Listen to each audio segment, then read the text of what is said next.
인생에 한 번쯤은 가봐야 하는 콘서트. 하지만 날마다 비싸지는 콘서트 티켓값. 전 세계적으로 계속해서 오르는 불안정한 물가에 따라 해외에서는 콘서트 티켓값이 수십만 원까지 치솟고 있는 상황인데요. 저는 가끔 맥주 한잔하면서 좋아하는 해외 래퍼들의 콘서트 라이브 영상을 유튜브에서 찾아보곤 합니다.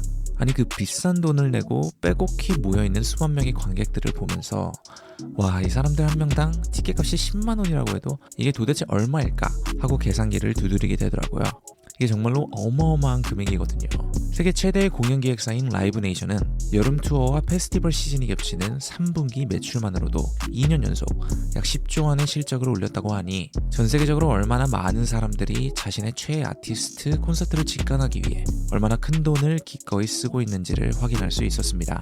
그럼 자연스럽게 이런 궁금증이 들죠. 아니 이렇게 큰 공연장을 매진시키는 래퍼들은 과연 얼마를 벌어들이는 걸까? 게다가 이런 공연을 수십 개씩 묶어서 전 세계적으로 투어를 도는 래퍼들은 도대체 얼마만큼의 수익을 올리고 있을지요. 그리고 반대로 잘 팔리는 콘서트가 있는가 하면 잘 안 팔리는 콘서트도 있을 텐데요. 과연 이들은 누구고 그리고 이런 콘서트들이 취소되는 구체적인 이유는 무엇인지. 사실 힙합이라는 장르는 스트리밍 수치에서는 타 장르를 압도하며 강세를 보여왔지만 콘서트 티켓 판매량에 있어서는 상대적으로 약하다는 의견들이 꾸준히 제기되고 있거든요. 이건 또 왜 그런 건지 오늘은 래퍼들이 콘서트를 돌연 취소하는 이유에 대해 자세히 파헤쳐보는 시간을 가져보도록 하겠습니다. 시간을 조금만 뒤돌려보면 래퍼들은 오래전부터 가사를 통해 무대에 설 때마다 얼마나 많은 돈을 받는지 꽤나 구체적으로 자랑해왔습니다.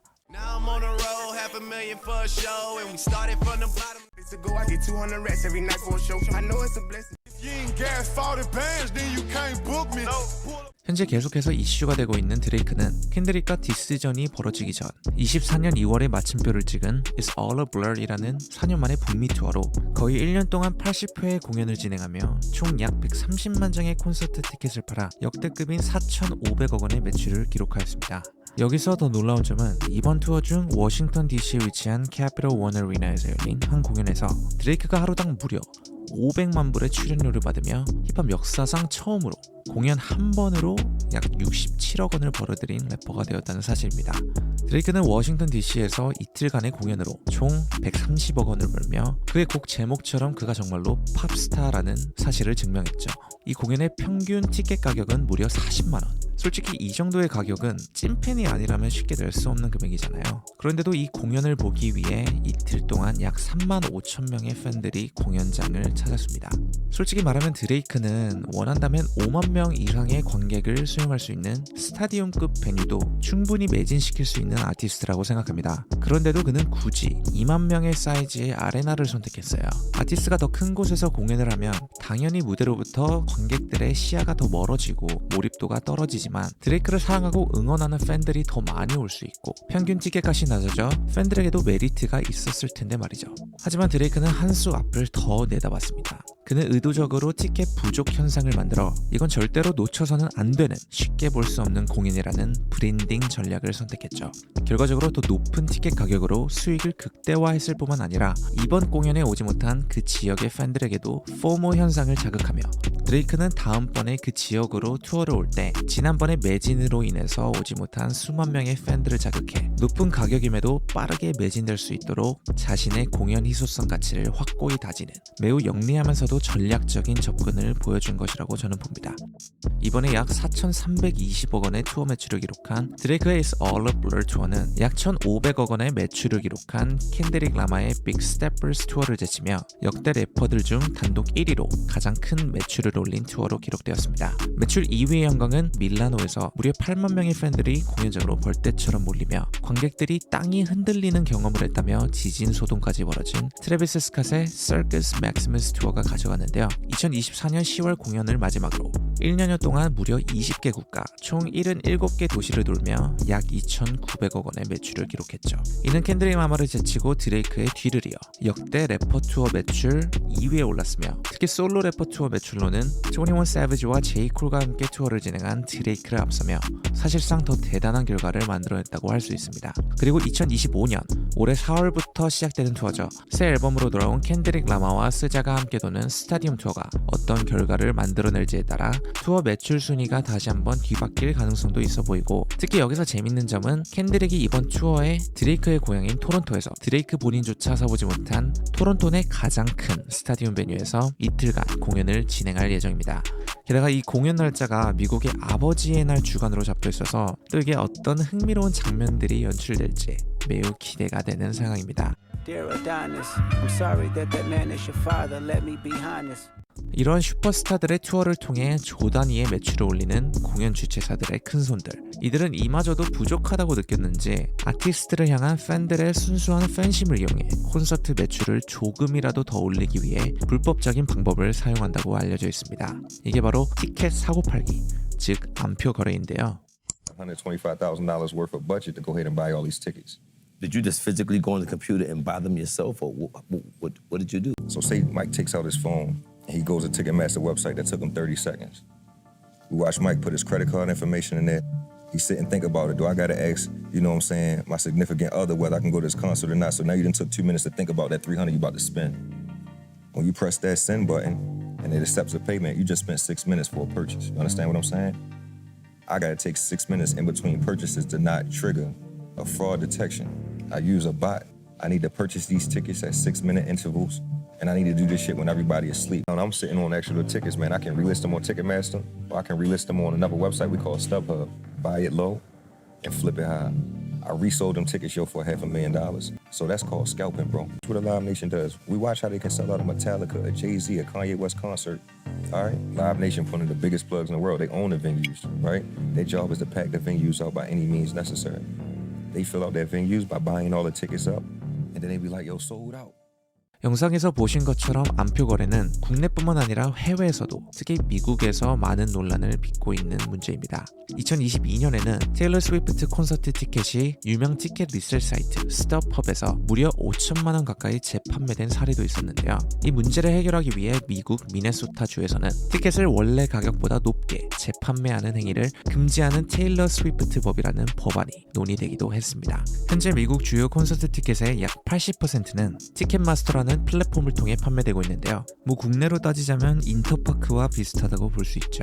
이 회사는 제가 아까 인트로에서 잠깐 말씀드린 세계 최대의 공연 기획사인 라이브 네이션과 2010년부터 합병을 하였고, 그 이후부터는 티켓을 구매하는 소비자들에게 말도 안 되는 수수료를 부과하는 것은 물론 공연을 만드는 주최사들에게 당신들이 티켓 팔 때 티켓마스터를 사용하지 않으면 라이브 네이션이 너네 공연에 불이익을 주고 아예 배제하겠다는 식으로 거의 독점적인 갑질을 이어왔다고 알려져 있습니다. 이게 가능한 이유는 라이브 네이션이 미국 전역의 주요 공연장들을 소유하고 있거나 그들과 장기적인 계약을 맺고 있기 때문인데요. 이로 인해 미 법무부는 이들의 독점 행위를 문제 삼아 고소를 제기했고, 결국 이 두 회사를 분할하라는 요구까지 이르게 되었습니다. 해외 콘서트 값이 낮아지려면 이러한 독점 형태를 최대한 막고 계속해서 잘하는 경쟁 회사들이 나와줘야 할 텐데 말이죠. 현재 해외에서는 라이브 네이션의 티켓 마스터가 약 80%의 점유율을 가지고 있고, 국내에서는 야놀자의 인터파크가 약 70%의 점유율을 가지고 있는 상황인데요.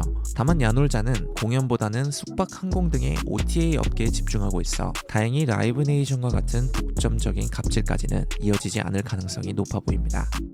제가 앞서 언급한 드레이크, 켄드릭 라마, 트래비스 스캇 같은 래퍼들은 물론 막대한 영향력을 지닌 슈퍼스타들이기에 수천억 대의 공연 매출을 만들어낼 수 있다고 보는데요. 그렇다면 미국에서 2만석 규모의 아레나급 공연장을 매진시킬 수 있는 래퍼들은 과연 몇 명이나 될까요? 아니, 미국에서 힙합이 그렇게 유명하고 라이브 네이션이 분기당 10조 매출을 올리고 미국 인구가 한국보다 7배가 많다는데 웬만한 래퍼들은 다 채우지 않겠어? 라고 충분히 말할 수 있다고도 생각하지만 현실은 그렇게 쉽지는 않습니다. 실제로 2만 명을 채울 수 있는 래퍼들은 정말로 극소수에 불과하죠. 한창 커리어 전성기를 달리고 있는 30대 래퍼들이 아닌 중간 티어의 비교적 어린 래퍼들 중에서는 정말 손가락으로 셀 수 있을 정도예요. 그리고 더 놀라운 점은 티켓을 팔지 못하는 래퍼들이 듣보잡 래퍼들도 아니라는 겁니다.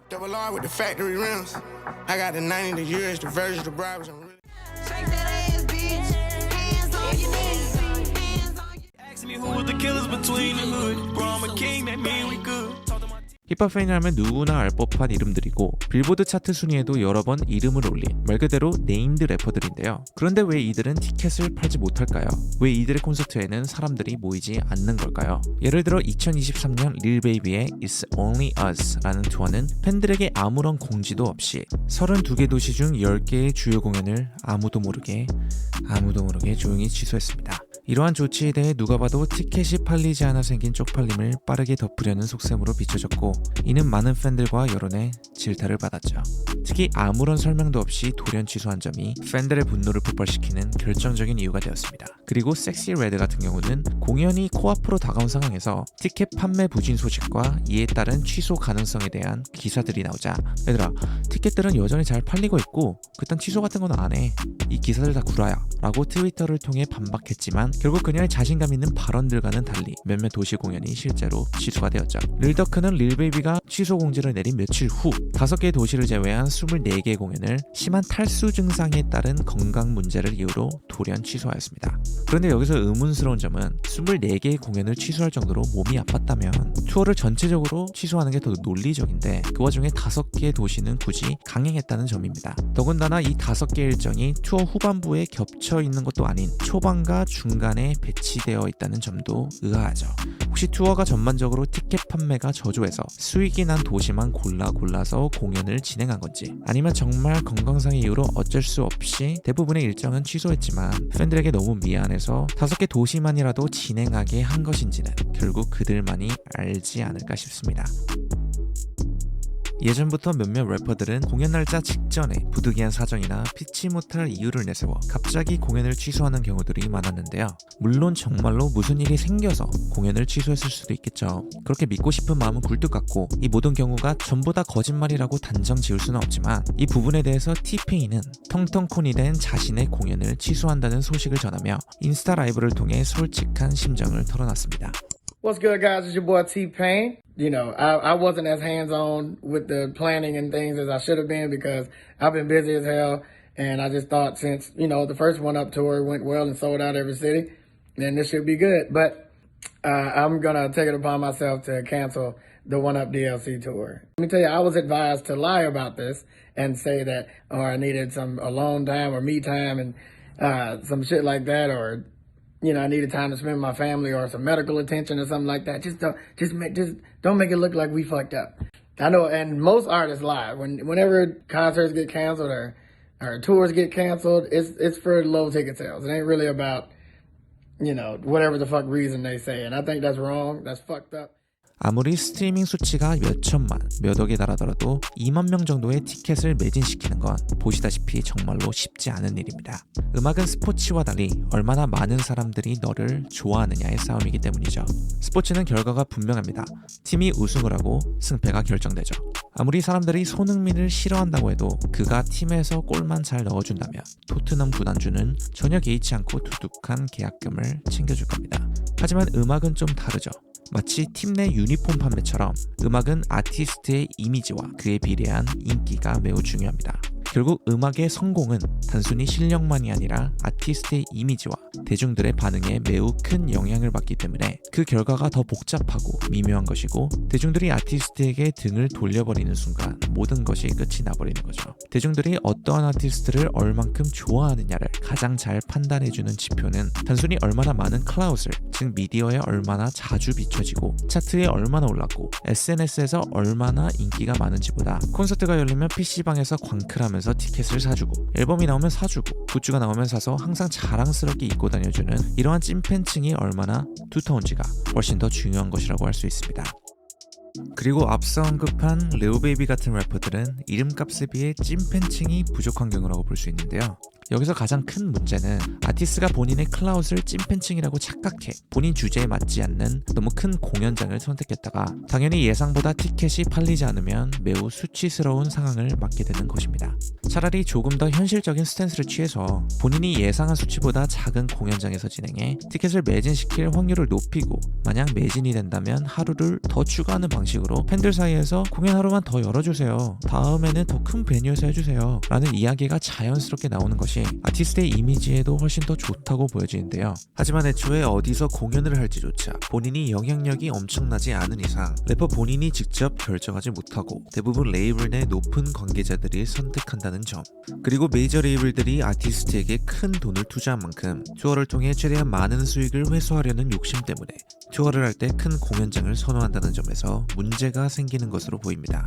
사람들은 보통 좋아하는 것에 돈을 쓰고 싫어하는 일을 하며 돈을 번다 그 말이 있잖아요. 스트리밍 수나 유튜브 조회수 혹은 인스타 팔로워 수 같은 데이터는 찐팬층을 측정하기에는 분명 한계가 있는 지표라고 생각합니다.